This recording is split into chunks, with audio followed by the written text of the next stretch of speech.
Hello and welcome back students, welcome back to Vision Academy. So today is day 6 of our inexorable crash course.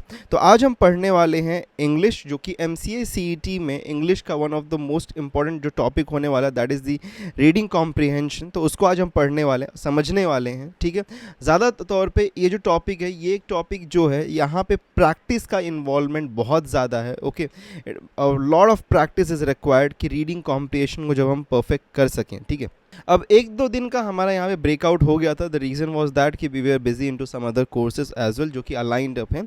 So that is the reason कि just एक दो दिन का breakout. But don't worry at all, will continue the course. Okay, course बिल्कुल भी रुकने वाला नहीं है. So don't worry at all. Okay, चलिए शुरुआत करते हैं हमारे आज के इस लेक्चर की. सबसे पहली चीज़ की रीडिंग कॉम्प्रिहेंशन. अब ये चीज़ जो है, ये रीडिंग कॉम्प्रिहेंशन वाली बात आप लोग बचपन से करते आए होंगे. ओके, सो स्कूल में भी जब रहे होंगे तो इंग्लिश में भी आप लोगों ने पढ़ाई होगा रीडिंग कॉम्प्रिहेंशन. आपको एक पैसेज दिया गया होता है, उस पैसेज को आपको रीड करना होता है. ओके, उस पैसेज को रीड करने के बाद में फिर आपको क्वेश्चंस को आंसर करना पड़ता है. अब क्वेश्चंस के जो टाइप होते हैं वो डायरेक्ट हो सकता है, इनडायरेक्ट हो सकता है. ठीक है, इन्फरेंस बेस्ड हो सकता है, मतलब कि कुछ उसके डिराइव हो रहा होगा. तो या फिर वोकैबुलरी बेस्ड हो सकता है. ठीक है, वोकैब से बेस्ड हो सकता है, जैसे कि कोई वर्ड होगा उसका सिनोनिम हो सकता है, एंटोनिम हो सकता है, या फिर कोई फ्रेज़ होगा उसका आपको मीनिंग पूछ लिया जाएगा, या फिर सब्स्टिट्यूशन फॉर अ फ्रेज़ हो सकता है, वन वर्ड सब्स्टिट्यूशन हो सकता है. तो काफ़ी सारी चीज़ें हो सकती हैं जो कि यहाँ पे वोकैबुलरी बेस्ड में आपसे पूछी जा सकती हैं. ठीक है, अब एक चीज़ जो यहाँ पे बहुत ज़्यादा इंपॉर्टेंट है, जो कि आपको करना चाहिए फॉर रीडिंग कॉम्प्रिहेंशन, और जो कि मैंने आपको डे 1 में ही सजेस्ट किया था कि अगर आपको आपका इंग्लिश इम्प्रोवाइज़ करना है, if you want to improvise your English, तो एक चीज़ आपको डेफिनेटली रोज करने की ज़रूरत है, दैट इज़ रीडिंग. ओके, तो आपको आपका जो रीडिंग का स्पीड है ना, उसको बढ़ाने की ज़रूरत है. तो रीडिंग का स्पीड बढ़ाने के लिए क्या आप कर सकते हैं, आपको क्या करना है, यहाँ पे डेली 30 मिनट्स का रीडिंग करना है. ओके, 30 मिनट्स का रीडिंग आपको डेली करना है. Okay, every day. ओके, कोई भी दिन स्किप नहीं होना चाहिए. Every day you have to read for 30 minutes at least. उससे ज़्यादा पढ़ सकते हो तो well and good, but at least 30 minutes के लिए आपको पढ़ना ज़रूरत. कुछ भी पढ़ो. Okay, read anything. Okay, you can read anything, doesn't matter, but read. Okay, every day reading is must. वही एक चीज़ है जो आपकी रीडिंग स्पीड को बढ़ाएगी. बिकॉज अगर आपकी रीडिंग स्पीड नहीं हो, बढ़ नहीं सकती है. ओके, अगर बढ़ेगी नहीं तो आप रीडिंग कॉम्प्रिहेंशन या फिर इंग्लिश के टॉपिक्स में कहीं ना कहीं जाके अटक जाओगे. बिकॉज बहुत सारा रीडिंग करने की हमको ज़रूरत पड़ती है. और देखो, एक चीज़ ये भी समझो कि रीडिंग जो मैं बोल रहा हूँ ना, यहाँ पे रीडिंग स्पीड इंक्रीज करने के लिए, तो रीडिंग स्पीड सिर्फ और सिर्फ आपको इंग्लिश में हेल्प आउट नहीं करेगा, ऑल अदर सब्जेक्ट्स में भी हेल्प आउट करेगा. बिकॉज जब आपकी रीडिंग स्पीड बढ़ेगी तो आपका क्वेश्चन पढ़ने का जो टाइम होगा वो कम होगा. क्वेश्चन पढ़ने का टाइम कम होगा तो आपका अंडरस्टैंडिंग के लिए ज़्यादा टाइम मिलेगा और क्वेश्चन सॉल्व करने के लिए ज़्यादा टाइम. बिकॉज हमको पता है कि एवरी क्वेश्चन के लिए सिर्फ और सिर्फ 54 सेकेंड्स हमको मिलने वाले. तो we need to save a lot of the time so that कि वी कैन बी बेटर. ठीक है, तो रीडिंग का स्पीड बढ़ाना आपको है. ये चीज़ मैं पहले दिन से कह रहा हूँ और आखिरी दिन तक भी यही कहूँगा. आखिरी दिन में आके ना बच्चे लोग कहते हैं कि सर ऐसा कुछ बताओ जिससे हमारा इंग्लिश का पेपर बहुत अच्छा जाए. इंग्लिश का पेपर कैसे अच्छा जाएगा जब आप बात को ही नहीं सुनते हो. तो इंग्लिश के लिए देखो, यहाँ पे कोई मैजिकल टूल नहीं है हमारे पास में कि आपके लिए मैं इंग्लिश के लिए यहाँ पे कोई मैजिकल टूल लगा दूँ और आपका फिर पेपर जो है बहुत ही ईजी चला जाएगा. ऐसा नहीं होता है. ओके, इंग्लिश के लिए आपको एक चीज़ जो मैंडेटरीली करने की ज़रूरत है वो है रीडिंग. ओके, अब नॉवेल रीड करो, आपका टेक्स्ट बुक रीड करो, आपका कोई भी बुक आपके पास में हो वो रीड करो, न्यूज़पेपर रीड करो, मैगजीन रीड करो, बट डू रीड. ओके, ये चीज़ सबसे इंपॉर्टेंट है. और वोकैबुलरी भी जो है, वोकैबुलरी का इम्प्रोवाइजेशन करना है तो वो भी रीडिंग से ही होगा.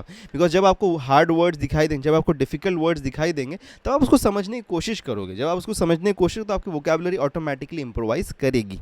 नेक्स्ट थिंग और जो यहाँ पे इंपॉर्टेंट है रीडिंग कॉम्प्रिहेंशन के लिए, वो ये है कि read the passage and questions carefully before answering. ठीक है, तो पैसेज और क्वेश्चंस को केयरफुली रीड करने की ज़रूरत है. ओके, सो केयरफुली आपको रीड करना है. एंड थर्ड थिंग जो कि बहुत ज़्यादा इंपॉर्टेंट है यहाँ पे, okay, that is really very important. जो थर्ड थिंग है, ओके, बहुत ज़्यादा इंपॉर्टेंट है ये factor. use the information from the comprehension only, don't use any other information to answer the question. तो जो भी इंफॉर्मेशन हमको कॉम्प्रिहेंशन में दिया गया है, सिर्फ और सिर्फ उसको ही आपको रीड करना है और उसके थ्रू ही आपको आंसर करना है क्वेश्चंस को. अपना खुद का कोई भी नॉलेज, कोई भी इंफॉर्मेशन एक्स्ट्रा एडिशनल बाहर का नहीं यूज़ करना है. ठीक है, हो सकता है कि पैराग्राफ में आपको दिखाई दे रहा हो कि कोई चीज़ गलत दी है, देन टू आपको वो गलत के बेसिस पे ही आंसर करना है, ठीक है। You do not have to correct it or use any additional knowledge to answer the question. Clear है ये चीज़? तो आपको जो भी इंफॉर्मेशन इनटू द कॉम्प्रिहेंशन दिया गया है, उसी इंफॉर्मेशन के बेसिस पे आपको आंसर को टिक करना है। Clear out? तो ये तीन चीज़ें बहुत ही इंपॉर्टेंट है। पहला है रीडिंग करना है आपको, दूसरा है कि आपको पैसेज को रीड करना है एंड केयरफुली, उसी के साथ में क्वेश्चंस को भी रीड करना है, एंड देन उसके बाद में आपको क्वेश्चन को आंसर करना है। और तीसरी चीज़ है कि आपको कोई भी बाहर का इन्फॉर्मेशन यूज़ नहीं करना है। ओके, क्लियर है? आज हम बेसिक्स यहाँ पे कवर अप करने वाले हैं, बेसिक्स। ओके, तो ज़्यादा क्वेश्चंस नहीं करेंगे, रैदर मैं आपको एक लंबा चौड़ा वर्कशीट देने वाला हूँ जहाँ पे काफ़ी ज़्यादा कॉम्प्रिहेंशन के क्वेश्चंस होंगे। So definitely you have to go ahead and solve that worksheet, because हम क्वेश्चंस कितना भी ऑनलाइन सॉल्व कर ले उससे आपको हेल्प आउट नहीं होगा। ओके, तो चलिए बढ़ते हैं हमारे फर्स्ट पैसेज की तरफ। Okay, we have got a first passage जो कि MCA CET 2020 में आया हुआ था। Okay, so this is a question from MCA CET 2020. Okay, so we have some time for you. Okay, आपके लिए 30 seconds का मैं time देता हूँ. If you want more time, just pause the video. Okay, please pause the video and then read it further. ठीक है?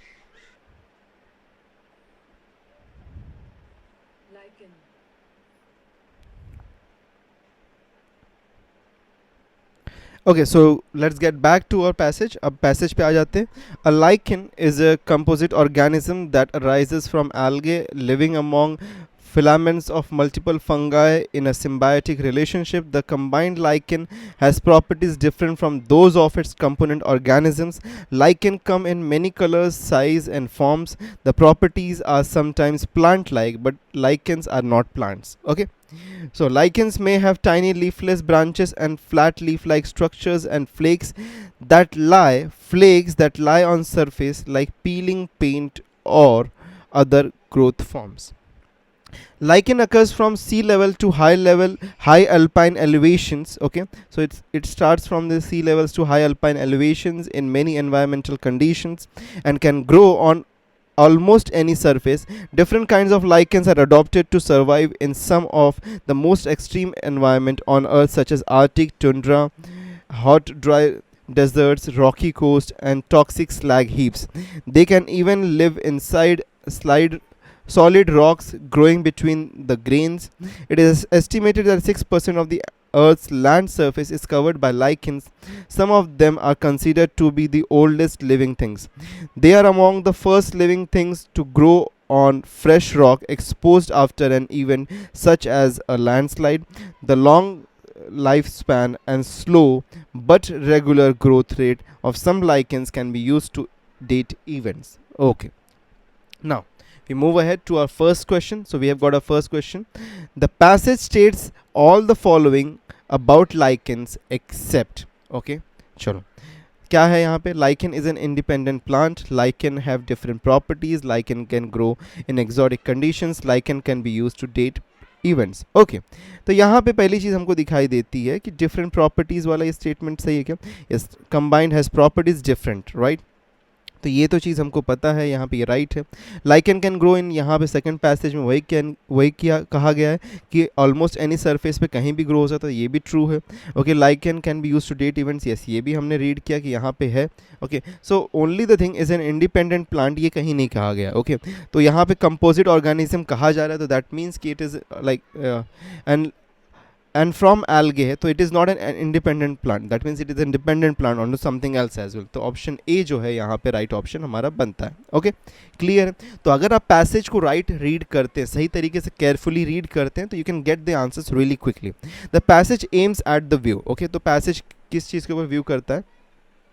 That lichens are toxic in nature, no ये कहीं भी नहीं कहा गया है. Okay, this is wrong. Okay, that sharing of things help easy growth. Okay, let's have a hold on to it. That lichen should be excluded from botany, no ये भी कहीं नहीं कहा गया है, तो it is wrong. How plants use solar energy, no this is also not said. तो अगर तीन चीज़ें यहाँ पे नहीं कही गई हैं तो ऑप्शन बी ही यहाँ पे राइट होता है. That sharing of things help easy growth. So it is an inference based question, जहाँ पे टोटल इन ऑल पैसेज को रीड करके आपको एक इन्फरेंस को यहाँ पे डिराइव करना है. Okay, so that sharing of things help easy growth. Okay, now moving ahead to the next one. choose the one which best choose the one which best expresses the meaning of the word flakes.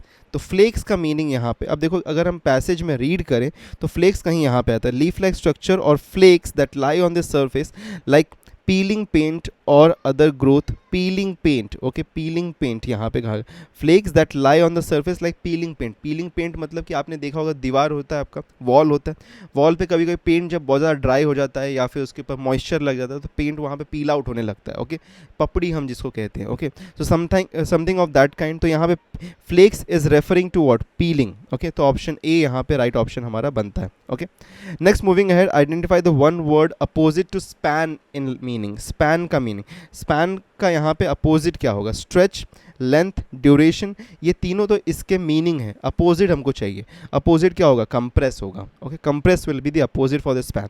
अब ये जो question था this was an vocabulary based question. Even this question was a vocabulary based question. Okay, right. Next आगे बढ़ते हैं. We have got our next passage. So next passage हमारे पास में है. ओके, चलिए शुरू करते हैं, इसको रीड करते हैं, एक बार रीड कर लेते हैं अच्छी तरीके से. I have my self full confidence that if all do their duty, if nothing is neglected, and if the best arrangements are made as they are being made, we shall prove ourselves once again able to defend our island home, to ride out the storm of war, and to outlive the menace of tyranny, if necessary for years, if necessary alone. At any rate, that is what we are going to try to do.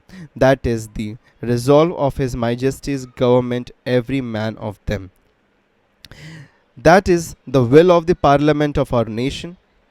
The British Empire and the French Republic, linked together in their cause and in their need, will defend to the death their native soil, aiding each other like good comrades to the utmost of their strength.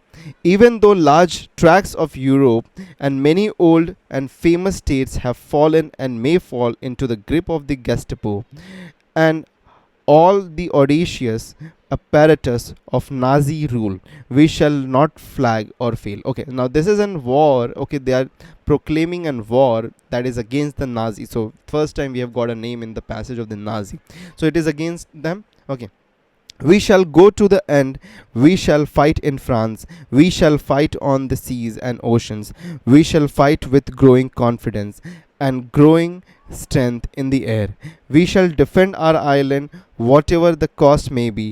We shall fight on the beaches. We shall fight on the landing grounds. We shall fight on the landing grounds. We shall fight in the fields, in the streets. We shall fight in the hills. We shall never surrender. Now this is an important thing, we shall never surrender. Okay, maybe this can be used somewhere. And even if, which I do not for a moment believe, this island or a land part of it were subjugated and starving, then the British fleet would carry on the struggle until in God's good time the new world, with all its power and might, step forth to rescue and the liberation of the old. Okay, so this is an excerpt from somewhere. Okay, definitely. So this is an excerpt regarding a war situation. Okay, against the Nazi rule. Okay, so let's get to the questions and have a look at what the questions have to ask us. What does the term "ride out the storm" mean? Okay, we have a vocabulary based question. What does the term "ride out"? This is a phrase. Okay, "ride out the storm" mean. Okay, let's have a look at to the options as well. Handle a crisis successfully, hide from a storm, hide in some place when one cannot be found, ride on a boat at the time of the storm. Okay, looking at to the options, हम कह सकते हैं कि ride out the storm mean, यहाँ पे ride out the storm का यहाँ पे meaning अगर हम clearly देखें तो we can say कि हाइड फ्रॉम द स्टॉर्म तो नहीं हो सकता है, hide in some place when one can not be found ये भी नहीं हो सकता है, ride on a boat at the time of the storm ये भी नहीं हो सकता है. Option A is the right option, handle a crisis successfully. Okay, so यहाँ पे अगर हम देखें to ride out the storm of the war, now that means कि there is a crisis. Okay, there is some kind of a struggle और a crisis going on, so उसको ride out करने के लिए. Okay, so riding out a crisis is known as ride out the storm. Okay, moving ahead to the next question. What does subjugate mean? Now once again we have got a vocabulary based question. By the way, ये जो passage हमारे पास में है जो अभी हमने read किया, this is from MCA CET 2019, okay, with reference to the CET 2019. So that means कि this is a real time question, मतलब कि ये actual question है. ओके ये कोई लाइक ऐसा क्वेश्चन नहीं है कि जो आया हुआ नहीं है. Okay so having look at to the subjugate clearly means to control. Okay subjugate का जो मीनिंग होता है that is to control things. Okay so यहाँ पे हमारे पास में इनटू द सेंटेंस अगर हम देखें, so we have the meaning for it. Don't we have it? Yes we can see at to the option number C.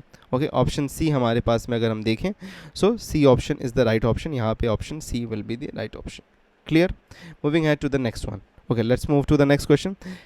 That is the resolve of His Majesty's government. What is their resolve?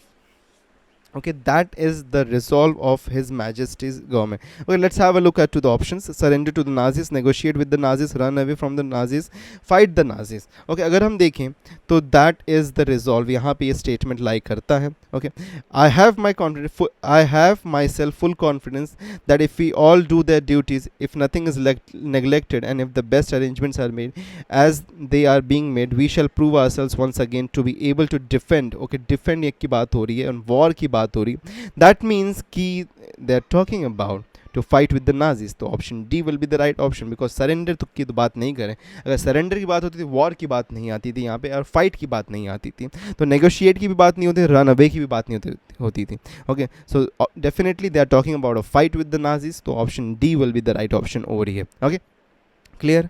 Okay very clear with this. Okay so these were some few questions. आज हम ज़्यादा questions नहीं कर रहे हैं इस session में. Okay the reason for that is because comprehension is something that is meant for practice, and definitely you should practice it out. And we are sending an worksheet okay for you, जहाँ पे बहुत सारे questions होंगे आपके लिए.